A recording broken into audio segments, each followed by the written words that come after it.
Mga tropa, baka ganito din ang problema ng washing machine nyo. Bibigyan ko kayo ng idea kung papaano gawin o ano ang dapat gawin. Minsan kasi, maaaring simple lang ang sira na hindi kailangang palitan ng anumang parts. Bali, ang ginawa ko po dito ay nagsimula ko dun sa pinaka-basic. Nang i-check ko po ang dalawang shock absorber sa ilalim, napansin ko na stuck po siya. Kaya po ang ginawa ko, binuksan ko at nilagyan ko lang po ng grasa para lumambot po siya at dumulas. At nang makapaglaro ng maayos during spin cycle. Dalawang shock absorber lang po yan. Bawat isang shock absorber may dalawang pin. Pagkatapos ay nag-check din ako dito sa harapan ng washing machine. Dito kasi nakalagay ang mabigat na konkreto na kung tawagin ay balancer. Ang ginawa ko lang po dito ay hinigpitan ko ng maayos ang lahat ng bolts.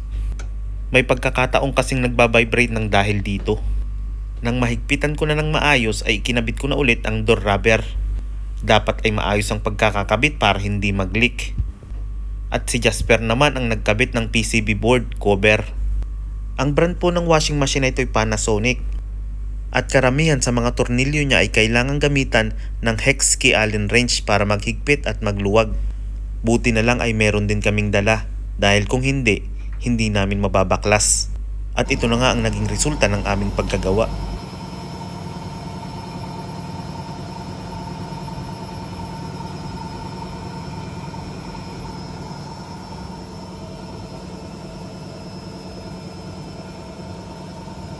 Kaya okay na po siya. Hindi na po siya maingay. Ito na po yung mabilis niya yung patapos na.